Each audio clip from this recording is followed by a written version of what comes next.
அனைவருக்கும் வணக்கம். நான் இன்றைக்கு காக்கதீவு துறைமுகத்துக்கு சென்றிருக்கிறேன். செல்லக்கூடிய வாய்ப்பொன்று கிடைச்சது. சென்றிருந்தேன். சரியான பரபரப்பாக இருந்துச்சு. காலையில் 8 மணிக்கு சென்றேன். ஒரே வள்ளங்கள் கூட துறைமுகத்துக்கு வந்து கொண்டு இருந்துச்சு. அதை விட மீன்கள் கூட மீன் பிடிச்சிட்டு வர்ற டைம் மீன்கள் பிடிச்சேன்னா அப்படியே அந்த கரையில் கொண்டு வந்து ஏலத்துக்கு விடுகினேன். சரியான ஒரு க்ரௌட்டாக இருந்துச்சு.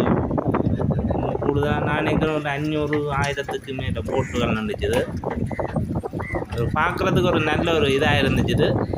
நீங்களும் ஒருக்கா போய் விரும்பினாங்க காக்கதீவுக்கு ஒருக்கா காலையில் போய் பாருங்கள். நல்ல பரபரப்பாக இருந்துச்சு.